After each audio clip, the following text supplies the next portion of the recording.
Sebelum ini, admin telah mengupas tentang kisah kematian paling misteri di Malaysia seperti adik Zain Ryan, mayat disemen dalam rumah, mayat repot dalam hutan simpan dan banyak lagi.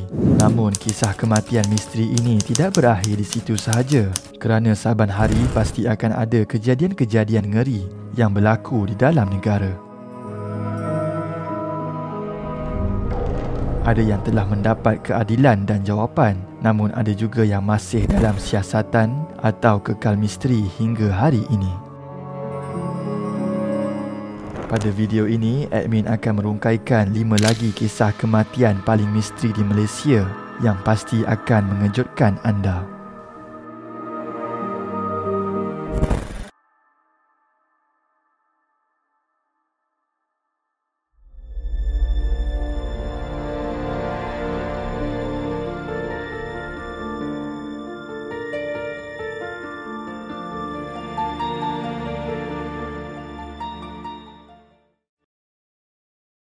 Sekiranya anda menyukai konten-konten yang menceritakan fakta menarik dan pelik yang terdapat di seluruh dunia, boleh subscribe pada channel Prof Tau. Admin juga sangat suka dengan channel ini kerana penyampaiannya yang sangat santai dan mudah difaham.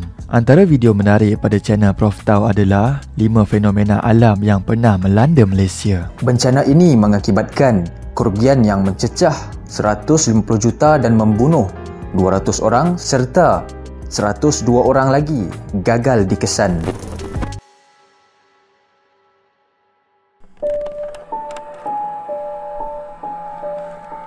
Nombor 5. Norita Samsudin.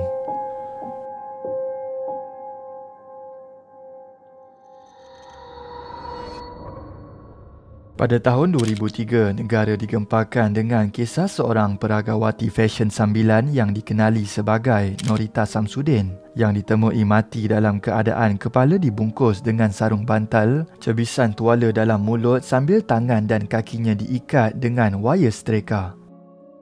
Gadis yang berumur 22 tahun ketika itu disahkan mati di rumah sewanya, iaitu kondominium Puncak Prima Sri Hartamas. Mayat eksekutif pengurusan projek di sebuah syarikat pembinaan di Petaling Jaya, Selangor itu ditemui terbaring di atas biliknya oleh 2 rakan serumah kira-kira jam 4 pagi. Mereka yang baru pulang berasa hairan melihat rumah dalam keadaan gelap dan terkejut apabila mendapati Norita berkeadaan tidak berpakaian, terlentang di atas katil dan tidak bernyawa. Ketua Jabatan Siasatan Jenayah Kuala Lumpur, Senior Assistant Commissioner Kamarudin Mat Desa mengatakan, siasatan awal mendapati Norita berkemungkinan mati akibat sesak nafas kerana dijerut dan juga mulut mangsa disumbat dengan sehelai kain. Pihak polis menjalankan siasatan ke atas bahan-bahan bukti termasuk tilam, beberapa helai tisu dalam bakul sampah yang mempunyai kesan sperma serta wayar yang digunakan untuk mengikat Norita. Pihak polis menemui beberapa sampel DNA iaitu satu adalah milik Norita manakala yang lain adalah milik 2 lelaki berbeza. Salah satu DNA lelaki adalah milik Hanif Basri yang dipercayai teman lelaki Norita, di mana DNA Hanif telah ditemui pada kain tuala, bantal peluk dan 8 daripada 11 tisu yang terdapat dalam tong sampah. Hal ini menjadikan dia sebagai suspek utama dalam kes pembunuhan Norita.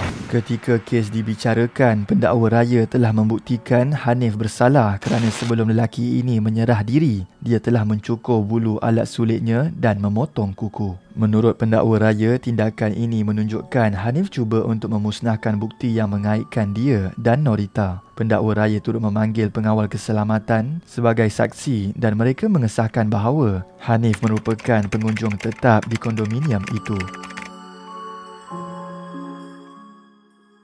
Pada hari kejadian, Hanif tiba di rumah Norita sebelum jam 1 pagi dan mereka melihat suspek dan mangsa bercakap dengan 2 pasangan Melayu di dalam kereta kancil di luar kawasan kondominium tersebut. Walaupun bukti menunjukkan Hanif mungkin bertanggungjawab atas kematian Norita, namun masih ada beberapa persoalan berbangkit yang tidak dapat menjelaskan sama ada Hanif adalah pembunuh sebenar. Ini disebabkan testimoni yang diberi oleh pengawal keselamatan hanya menunjukkan bahawa Hanif berada di kondominium tersebut ketika pembunuhan, tetapi ia tidak membuktikan bahawa Hanif adalah pembunuh tersebut. Manakala untuk DNA pula, walaupun jelas menunjukkan Hanif melakukan hubungan terlarang sebelum mangsa meninggal dunia, ia masih tidak membuktikan lelaki ini merupakan orang yang terakhir bersama dengan mangsa. Yang merumitkan lagi keadaan, pihak mahkamah diberitahu bahawa pengawal tersebut telah memberikan testimoni yang berbeza kepada pihak polis dan menukar cerita mereka beberapa kali. Hal ini menyebabkan mahkamah menolak testimoni daripada pengawal keselamatan tersebut. Sehingga hari ini, lelaki misteri pemilik DNA kedua masih gagal ditemui. Berdasarkan fakta pula, tiada tanda-tanda rumah mangsa dipecah masuk. Dan ini bermakna Norita berkemungkinan mengenali pembunuhnya. Tambahan pula, kes Norita ini telah diklasifikasikan sebagai akta rahsia rasmi. Ini bermakna sebarang siasatan lanjut mengenai kes ini akan menjadi rahsia kerajaan. Manakala bagi pengetahuan awam pula, kes ini dianggap tamat.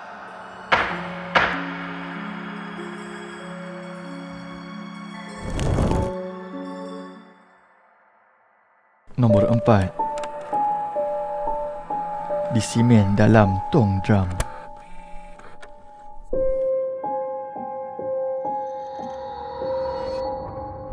Nama terkenal Dato' Anthony Kevin Morais, iaitu Timbalan Ketua Bahagian Bicara dan Rayuan di Jabatan Peguam Negara, telah menggemparkan Malaysia sekitar tahun 2015 selepas mayatnya dijumpai di dalam tong drum yang diisi konkrit. Pada tanggal 4 September 2015, nama Morais mula menjadi topik utama di akhbar selepas dia dilaporkan telah diculik sebelum dibunuh dengan kejam.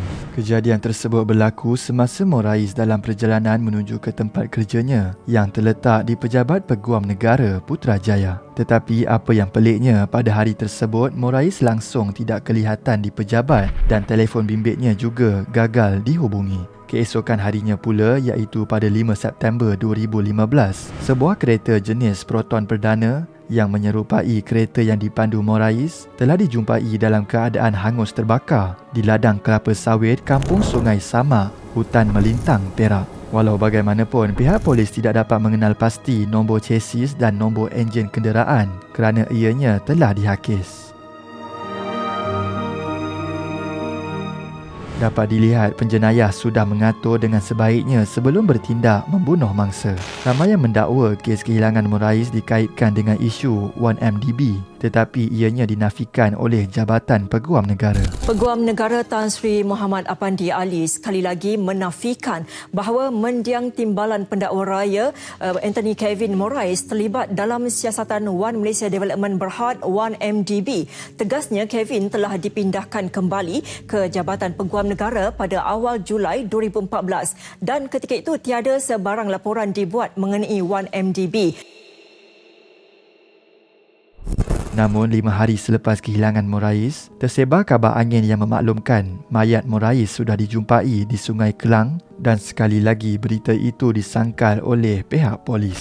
Sementara itu, berdasarkan data CCTV, pihak polis mengesahkan kereta yang dipandu Morais telah dihalang di tepi jalan yang dilaluinya. Morais telah ditarik masuk ke dalam kereta suspek selain kereta Morais turut dilarikan. Namun, tiada sebarang panggilan atau ugutan yang diterima selepas itu. Tanggal 16 September 2015, segala persoalan dan misteri mengenai kehilangan Morais akhirnya terjawab selepas penemuan mayat Morais di Taman Subang Mewah USJ 1, iaitu berhampiran dengan Sungai Kelang. Mayat Morais ditemui dalam keadaan terikat dengan guni dan disimen di dalam tong drum. Difahamkan penemuan tersebut adalah hasil pengakuan beberapa suspek utama yang telah ditahan dalam serbuan besar-besaran oleh pasukan petugas khas. Motif pembunuhan Morais dipercayai mempunyai kaitan dengan satu kes rasuah yang dibicarakan di Mahkamah Shah Alam dengan membabitkan seorang doktor tentera, iaitu Dr. Kunasegaran. Difahamkan beliau merupakan salah seorang suspek utama yang telah ditahan berkaitan dengan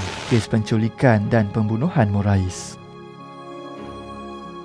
Pada 10 Julai 2020, Mahkamah Tinggi Kuala Lumpur telah menjatuhkan hukuman gantung sampai mati ke atas ke-6 suspek termasuk pakar patologi kolonel, iaitu Dr. R. Kunasegaran yang juga merupakan tertuduh utama. Namun, pada 4 Disember lalu, tersebar satu kenyataan bahawa tiada bukti menunjukkan bekas pakar patologi Kolonel Dr. R. Kunasegaran adalah dalang pembunuhan Morais. Peguam Dato' N. Sivananthan mewakili Kunasegaran memberitahu panel 3 Hakim Mahkamah Rayuan bahawa tiada bukti yang menunjukkan terdapat pertemuan yang dirancang sebelum itu antara anak guamnya dan mana-mana tertuduh lain untuk melakukan pembunuhan tersebut.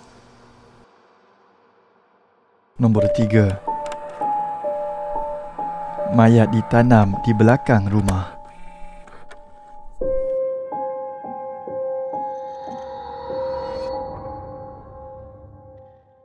Pada 24 Disember 2023, Malaysia dikejutkan dengan kes pergaduhan dua adik-beradik yang dikatakan menjadi punca kepada penemuan mayat di kampung Sungai Choh, Rawang. Walau bagaimanapun, dalam perkembangan terbaru, pihak polis mengesahkan bahawa kematian mangsa sebenarnya berpunca daripada salah faham antara pasangan kekasih. Susulan itu, 3 beradik telah ditahan kerana disyaki terlibat dalam kes pembunuhan seorang lelaki yang ditemui ditanam di kawasan Beluka di belakang sebuah rumah.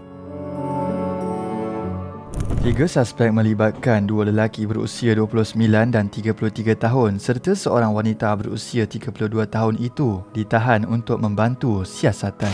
Pemangku Ketua Polis Gombak Superintendent Nur Arifin Muhammad Nasir berkata terdapat salah faham antara mangsa dengan kekasihnya yang juga merupakan adik perempuan kepada suspek di rumah berkenaan. Mangsa datang ke rumah suspek bersama 4 individu sebelum berlaku pertengkaran yang menyebabkan mangsa dipukul menggunakan kayu, botol kaca dan tong besi sehingga mati. Mayat mangsa kemudian ditanam di belakang rumah keluarga itu sebelum wanita berusia 27 tahun yang juga isteri kepada salah seorang suspek membuat laporan polis. Kemudian pihak polis memaklumkan bahawa berdasarkan laporan, pengadu terdengar perbualan antara suami dan abang iparnya yang meminta tolong untuk menanam satu mayat. Perbualan yang didengari menyebabkan pengadu membuat laporan polis sebelum mayat ditemui dalam satu kawasan Beluka iaitu belakang rumah suspek. Siasatan polis mengatakan bahawa motif kejadian adalah tidak puas hati berkaitan penyebaran gambar tidak berpakaian adik suspek oleh mangsa. Buletin Awani jam ini dimulakan dengan laporan ini. Terlebih dahulu, pergaduhan dipercayai antara 2 beradik berakhir dengan seorang daripada mereka maut dalam kejadian di Sungai Choh, Rawang. Rentetan kejadian itu seramai 5 lelaki dan 3 wanita berusia antara 19 hingga 46 tahun telah ditahan oleh polis. Kesemua suspek direman bagi membantu siasatan mengikut Seksyen 302 Kanun Keseksaan, namun 2 suspek telah dibebaskan dan dijadikan saksi pendakwaan. Nombor 2. Hasliza Ishak.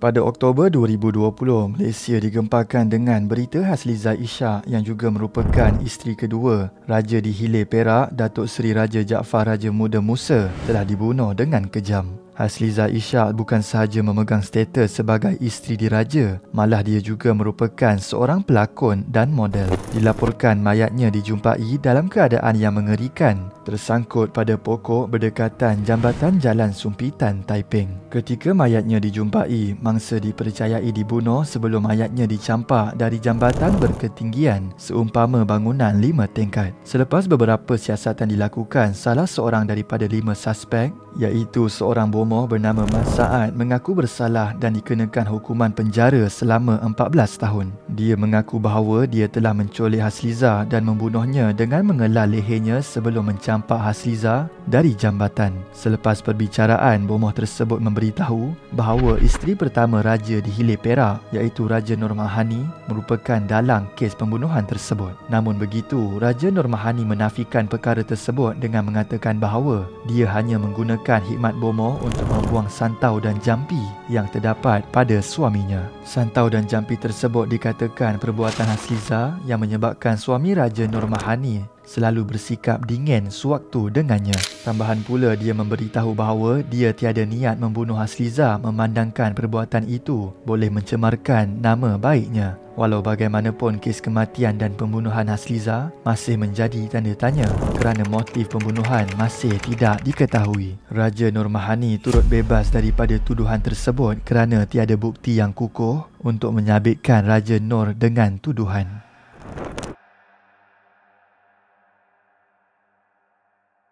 Nombor 1. Mayat dalam lubang najis 1984.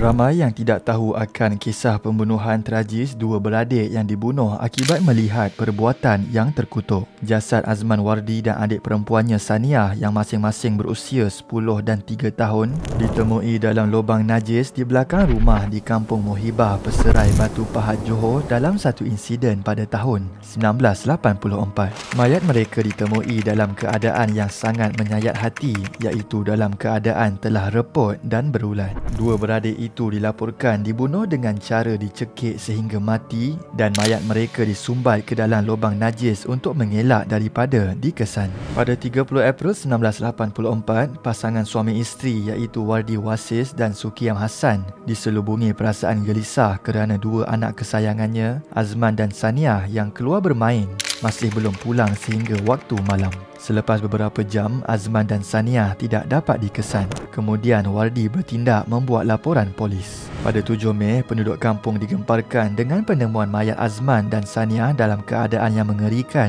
di dalam lubang najis di belakang rumah jiran Wardi, iaitu Salmah Muhammad Saleh. Polis bertindak menahan Salmah berdasarkan persamaan tali rafia yang digunakan untuk mengikat kanak-kanak itu yang dijumpai di rumah Salmah. Bukan itu sahaja, Samser Abdul Rahim juga turut ditahan di Kampung Bakong, Teluk Batu Pahat. Dengan penahanan mereka, bermulalah pendedahan demi pendedahan yang mengejutkan bukan sahaja berkenaan pembunuhan itu, tetapi hubungan terlarang antara lelaki bujang Samser dengan isteri orang iaitu Salma. Kesetiaan orang ramai untuk mengikuti kisah ini menyebabkan kes tersebut dilabel sebagai perbicaraan mayat dalam lubang najis. Dalam perbicaraan awal Ketua Jabatan Siasatan Jenayah, lubang najis berkenaan ditutup dengan kepingan papan dengan sekeping papan lapis di bahagian atas, dan apabila dialihkan akan kelihatan mayat Azman yang menghadap ke atas dan adiknya Saniah menghadap ke bawah. Kedua-dua mayat itu diikat bersama mulai dari bahagian perut hingga ke bahagian leher. Pada hari perbicaraan kes Salma, dia memberi keterangan mengejutkan apabila bertindak menuduh Samser sebagai pembunuh. Menurut Salma, pada hari kejadian, Samser datang ke rumahnya kira-kira jam 8 pagi dan telah melakukan hubungan terlarang. Tiba-tiba dua beradik itu terlihat kejadian terkutuk tersebut. Menyedari akan kehadiran dua beradik itu, Samser bangun lalu terus meluru ke arah Azman dan Saniah lalu mencekik mereka sehingga mati. Setelah mengikat mayat kedua beradik itu, Samser mengheret dan menyumbat mayat mereka ke dalam lubang najis. Samser turut memberi amaran akan membunuh Salma jika memberitahu hal tersebut kepada orang lain. Perbicaraan tersebut berakhir apabila mahkamah akhirnya membuat keputusan bahawa Samser tidak bersalah dan kes tersebut menjadi misteri sehingga ke hari ini. Terdapat juga individu yang mengatakan bahawa Samser terlepas kerana terdapat bukti kedatangannya dalam buku kedatangan yang dipegang oleh ketua di tempat kerjanya. Namun begitu, kes ini tidak dapat diselesaikan walaupun Salmah sendiri yang bertindak sebagai saksi utama dalam kes ini. Itu sahaja video pada hari ini. Mari kita sedekahkan Al-Fatihah dan doa kepada mangsa-mangsa yang terlibat. Jangan lupa tinggalkan juga komen untuk idea video seterusnya. Komen terbaik akan admin pilih sebagai pemenang giveaway duit.